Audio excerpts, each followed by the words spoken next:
¿Qué tal, chicos? Buenas tardes. Vamos a realizar la práctica número 2. ¿Ok? Esta práctica es la de hematopoiesis. Entonces, para hablar de hematopoiesis, que es la producción de las células de la línea hematopoyética, es decir, todas las células de los tejidos hematopoyéticos, las tres series que hemos visto en la clase anterior, tenemos que entender un concepto básico. ¿Qué cosa es una célula madre? Una célula madre totipotencial, pluripotencial y multipotencial. Bien. Bien.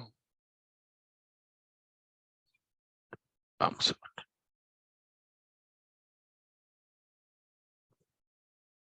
Entonces, cuando se une el espermatozoide del papá con el óvulo de la mamá, se forma la célula, ¿cierto? Cigoto. Esto va a evolucionar hacia una bola. Ya, estas células madre son células realmente totipotenciales, porque se pueden diferenciar en cualquier línea celular, ¿ok? En cualquiera. Ah, no interesa dónde deseemos diferenciarla, esta puede ir hacia cualquier lado. Ahora, después vamos a tener las células pluripotenciales y las células multipotenciales, que sí tienen capacidad de diferenciarse, pero ya están limitadas a un tipo de tejido. ¿Ok?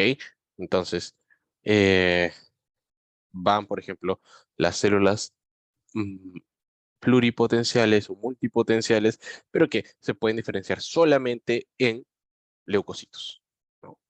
Ya no van a poder diferenciarse en músculo, en neuronas, en tejido conectivo, solamente hacia las células de la línea hematopoyética.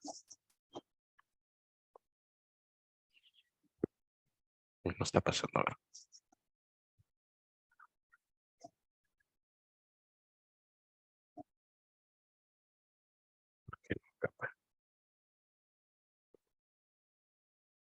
Ahí está. Bien. Ah, entonces, una célula multipotencial, ¿ya? Se puede diferenciar en una célula madre mieloide y en una célula madre linfoide. Esta célula multipotencial va para estos tejidos. Como les digo, no puede diferenciarse en tejido cardíaco, tejido muscular, tejido óseo o cartilaginoso.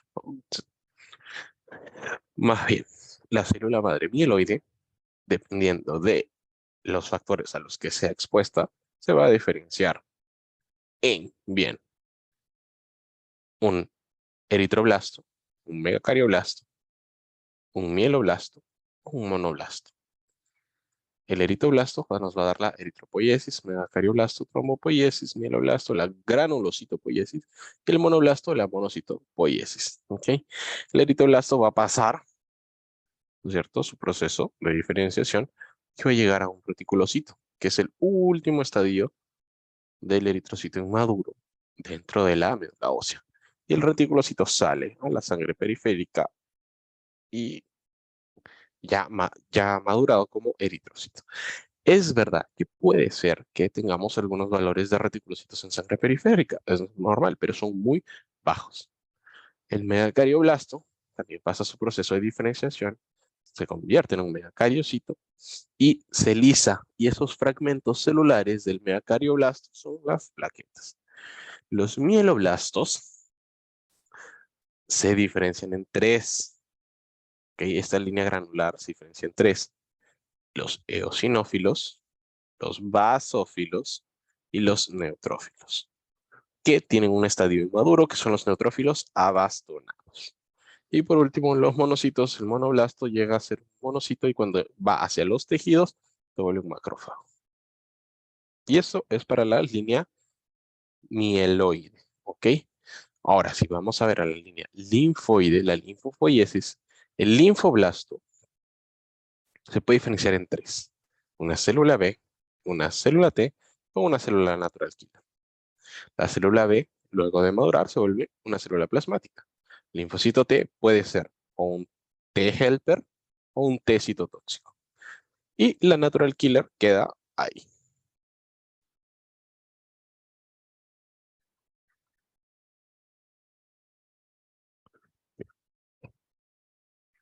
Entonces, hay marcadores celulares que nos van a ayudar a identificar qué tipo de célula estamos analizando o estudiando. Entonces, las células madre hematopoyéticas son pluripotenciales, tienen una capacidad de autorrenovación, diferenciación y proliferación. Se autorrenuevan, se diferencian o proliferan. Entonces, recordemos, progenitor mielocítico, progenitor linfocítico, ¿no es cierto? Muy bien. El mielocítico que se puede diferenciar en las cuatro de acá, que son eritropoiesis, y los linfocitos. Perdón, eritropoiesis, trombopoiesis y granulocito y monocitopoiesis. Entonces, este progenitor con potencial mielocítico, con una unidad formadora de colonias de eritroblastos, a darnos los eritroblastos y los eritrocitos. La unidad formadora de colonias de megacardioblastos nos da los megacardioblastos y los megacariocitos. Y acá, la unidad formadora de colonias de mastocitos nos va a dar a los mastocitos, que no están mencionados acá, pero que son de esta línea también. Luego tenemos estas que son los granulocitos, ¿no es cierto? Acuérdense, granulopoiesis, que son mieloblastos, eosinófilo, basófilo, neutrófilo, que nos va a dar eosinófilo, basófilo, ¿no es cierto? Y nos está faltando el neutrófilo que está acá, ¿ya? Unidad formadora de basófilos, unidad formadora de eosinófilos y unidad formadora de granulocitos, que nos va a dar mieloblastos y neutrófilos. Luego tenemos la unidad formadora de monocitos, que nos va a dar las células dendríticas, perdón, células predendríticas y las células que son los monoblastos. Las predendríticas se diferencian en células dendríticas y los monoblastos en monocitos. Esto con la serie mieloide, ¿no es cierto? Progenitor mieloide, salimos eritroblastos, eritropoiesis. Tenemos trombopoiesis, megacarioblasto, megacariocito. Y tenemos la serie per se, la serie blanca mieloide, ¿no es cierto? Que son los mastocitos, basófilos, eosinófilos, monocitos, neutrófilos y células dendríticas. Pasando a la serie linfoide, tenemos el prolinfocito T, prolinfocito B, prolinfocito NK y el pro-ILC. Estos pro van a diferenciarse por medio de la linfopoiesis en prelinfocito T, prelinfocito B, y luego vamos a tener linfocito T, B, natural killer y el ILC. ¿Ok? Cada célula tiene un marcador. Estos marcadores son receptores de superficie, son proteínas de superficie que las van a tener. Entonces, vamos a anotar esto. Receptores acá de las células madre pluripotenciales. El c-KIT, el SK y el LIN. Receptor c-KIT, el SK y el LIN no está. Entonces, el CD117 y el SK1 son marcadores, son proteínas de inmadurez, de poca diferenciación, porque se encuentran aquí. Luego, conforme van avanzando, dando la diferenciación, la división celular, hay otros receptores que van apareciendo. ¿Ok? Por ejemplo, el CD110 o el receptor de trombopoyetina. ¿Ok? Esto va a estar en la línea de los megacardioblastos. Acá. ¿Ya? Y así, estos receptores se van a adecuar dependiendo de la célula, de la línea celular en la que estemos hablando, trabajando.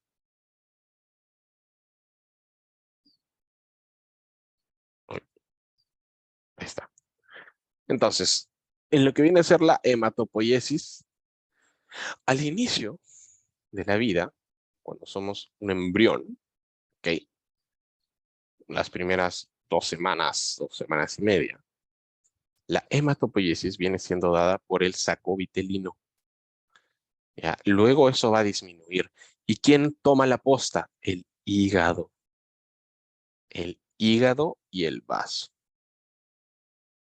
Ellos dos son los que se van a encargar principalmente de la hematopoiesis, ya per se, desde aproximadamente la quinta semana hasta un poco antes del nacimiento.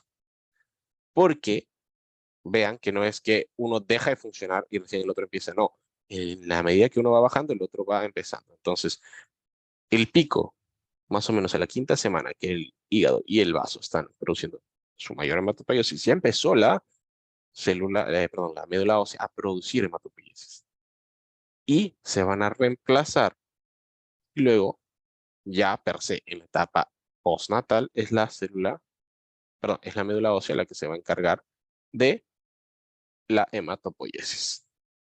Ahora, a tener en cuenta, conforme pasan los años, en los adultos, los principales huesos son la vértebra y la pelvis, los huesos planos, el esternón, las costillas.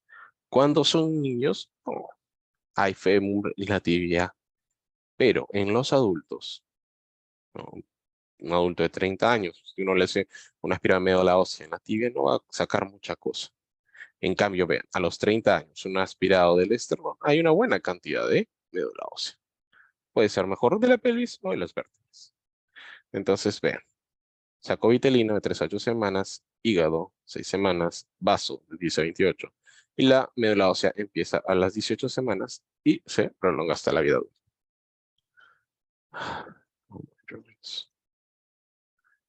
Bien. La hematopoiesis y las hemoglobinas. La hematopoiesis está diferenciada, ¿no es cierto?, por diferentes órganos de acuerdo al tiempo de vida. Pero también las hemoglobinas. Y tenemos hemoglobinas fetales, así como tenemos hemoglobinas embrionarias. ¿Cuáles son las hemoglobinas embrionarias? Estas dos, épsilon y zeta. Y estas hemoglobinas embrionarias van a fabricar hemoglobina, perdón, estas cadenas embrionarias de globinas van a sintetizar hemoglobinas de tipo Gower 1 y Gower 2. ¿Qué tienen en común? Que ambas tienen esta hemoglobina, que es la épsilon. Y la Portland 1 y Portland 2 tienen en común a la hemoglobina Z2. Entonces, no se olviden. Gower 1 y Gower 2 en común, épsilon. Épsilon tipo 2. ¿Con qué se une? Esta se une con Z2 y esta se une con alfa 2. Portland 1 es Z2 con gamma 2 y Portland 2 es Z2 con beta 2. Ahora, esto es hemoglobinas embrionarias. Las hemoglobinas, ya per se en la vida adulta, ¿no es cierto?, incluida la hemoglobina fetal.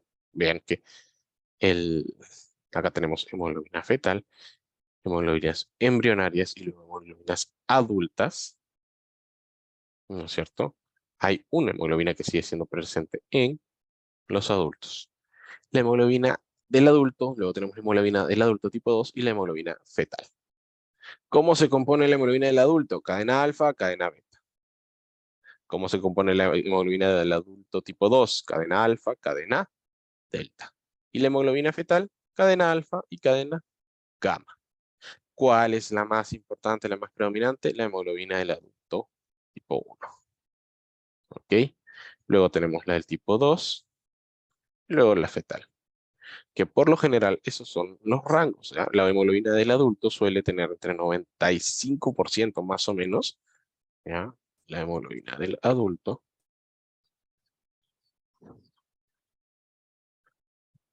La hemoglobina del adulto tipo 2 ser entre 4 y 5%.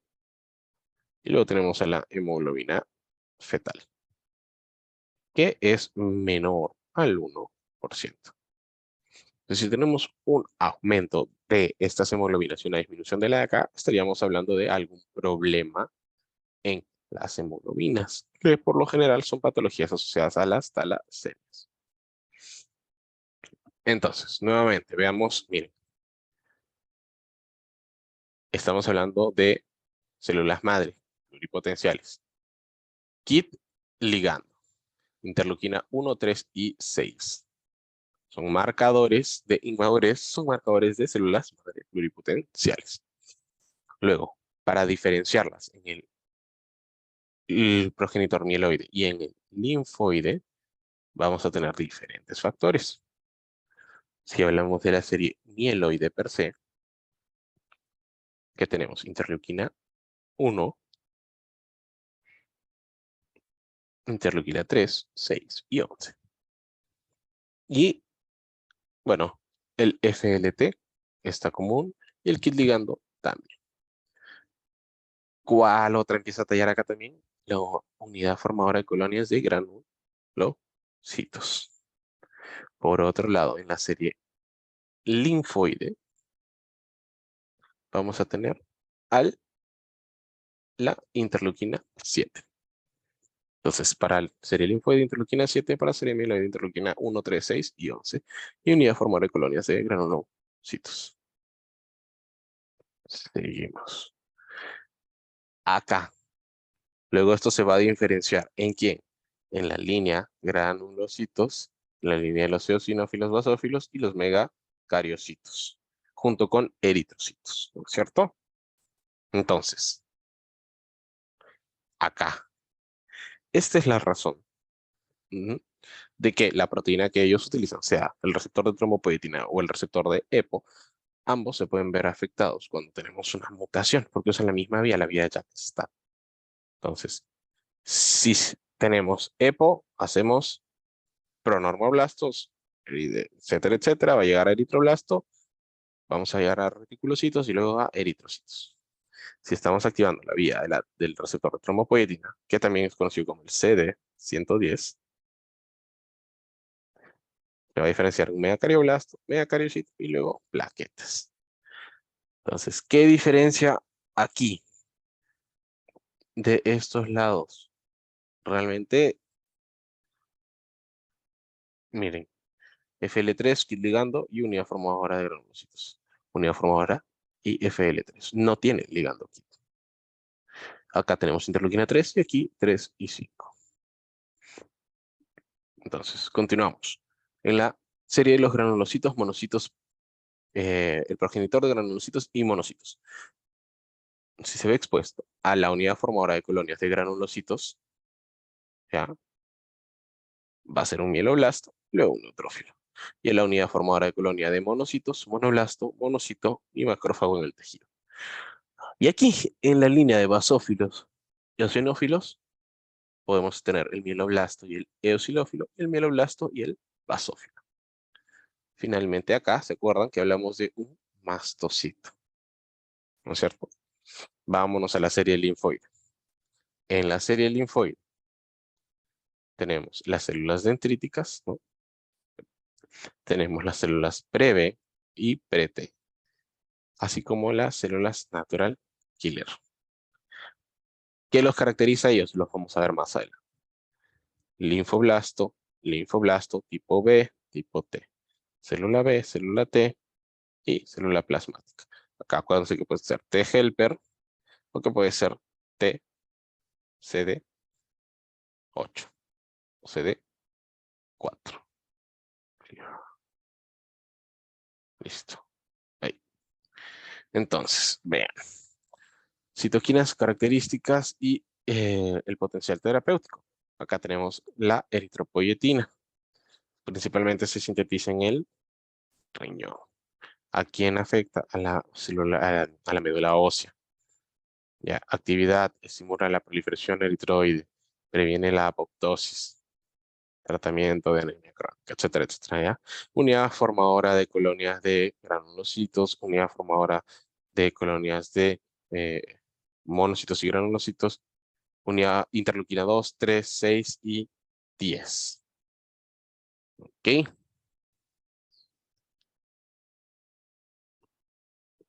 Entonces, ¿dónde está lo que quería mostrarles? Obviamente está más adelante. Acá está. Ya lo vamos a ver ahorita más adelante.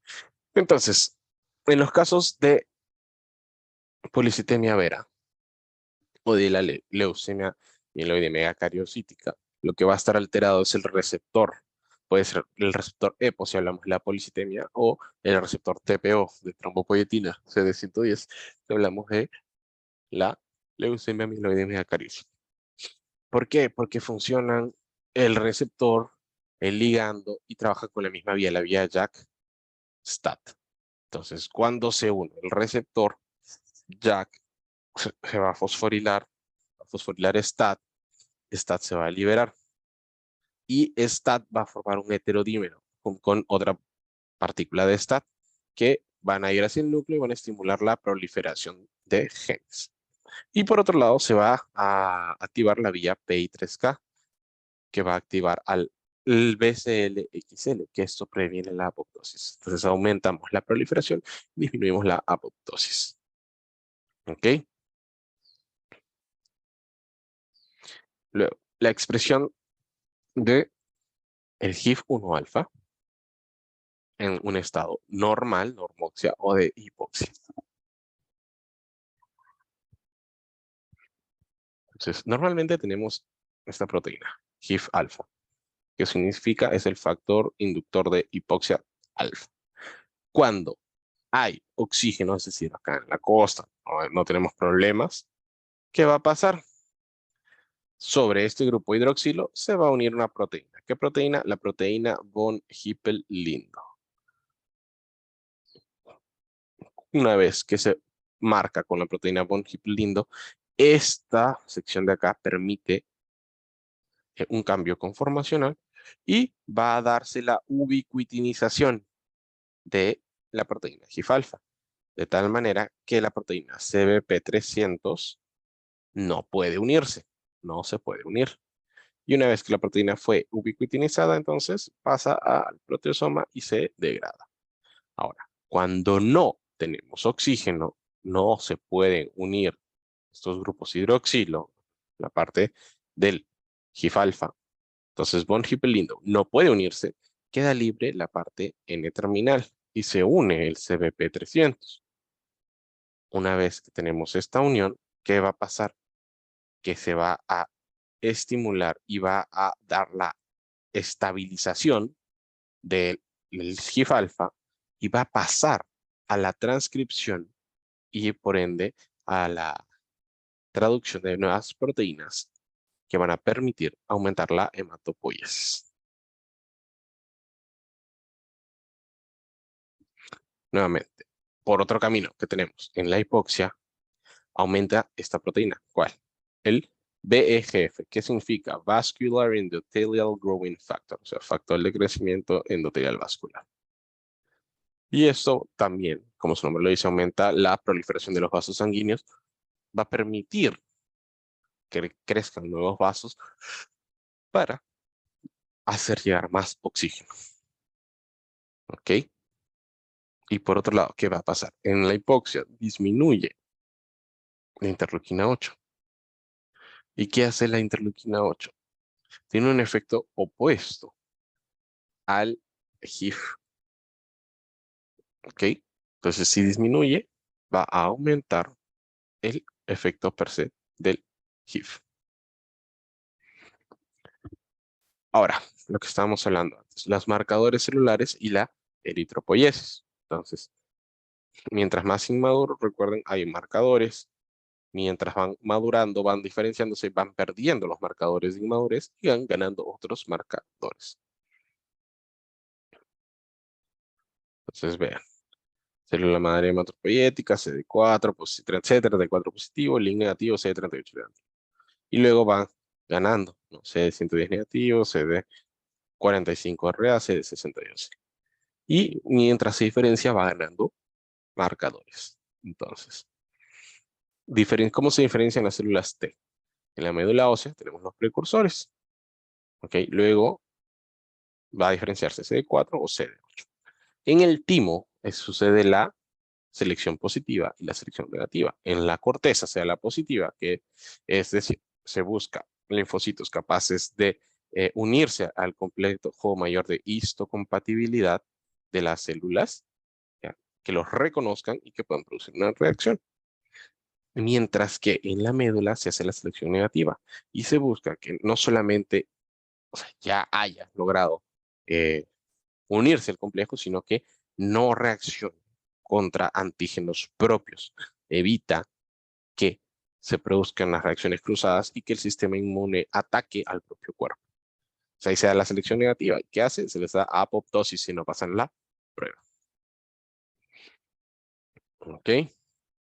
Luego vamos a tener el linfocito C tóxico, el linfocito T helper. El citotóxico queda ahí, queda en los gelos linfáticos. Entre el T helper se diferencian TH1, 2, 17 y el linfocito T regulador. ¿Ok? ¿Qué hace el TH1? Activa macrófagos y linfocitos T citotóxicos. Esto es acá. ¿Qué hace el TH2? Activa los eosinófilos y la inmunoglobulina E. El 17 induce la inflamación neutrofílica. Y el T regulador previene la autoinmunidad, mantiene la tolerancia. En realidad, él es el que apaga a todos los demás y les dice como que, oye, ya no funciones, relájate, para ahí.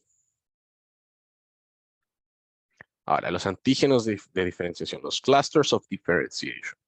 Entonces, acá sí hay que prestar una atención especial porque es la parte que más memoria requiere. Entonces, CD3 y CD4, ambos hablan de quién? De linfocitos tipo 3. Pero, ¿cuál es la diferencia? CD3, timocitos, células T maduras. CD4 son linfocitos T helper. ¿Ok? T helper. Los CD8 son las células T citotóxicas. ¿Ok? Luego, ¿qué tenemos? CD19 y CD20 son las células B maduras y las pre-células B, pero no llegan a ser células plasmáticas. Nuevamente acá, precélulas B después del CD19 y células B maduras, pero que no son células plasmáticas. En cambio, el CD23 son las células B maduras. Ojo, maduras. CD14, estamos hablando de monocitos. CD64, células mieloides maduras. ¿Ok? Cuando hablamos de natural killers, las células natural killer son el CD16, CD56. ¿Ok? ¿Y quiénes son las células madre o un marcador de células madre pluripotenciales? El CD34. Célula madre hematopoietica. ¿Ok? Muy bien. Entonces, tenemos nuestra célula madre pluripotencial hematopoietica, progenitor, linfoide, CDT positivo, CD34 positivo. Ambos. Si se va hacia la línea de las células B o a las células B, van a cambiar. Entonces, hacia la línea de las células T, vamos a tener TT positivo, CD3 negativo y CD7 positivo. Luego, en el último sitio intermedio, TT positivo continúa, CD7 positivo, pero ya perdió este CD3. Y continuando con el timocito tardío, va perdiendo el TDT, ganando el CD7 y dependiendo de la línea, CD3, CD4, CD8, CD7, CD5. Por otro lado, células pre-B tempranas, ¿se acuerdan? CD19 o CD20. ¿Okay? CD19, precélula B temprana, precélula B, CD19, y hay CD20. Célula B transicional, acá ¿qué pasó? Perdió ya el TDT. El TDT que sigue siendo positivo. Acá abajo. Acá ya tiene un HLA y tiene el clúster 19 y 20. Y acá ya perdió por completo el TDT. Persiste solo con su HLA, su CD19 y su CD20. Listo. Eso sería todo para la práctica de hoy. ¿Ok? Estos son lo que serían las neoplasias de células B o células T, dependiendo. ¿Ya?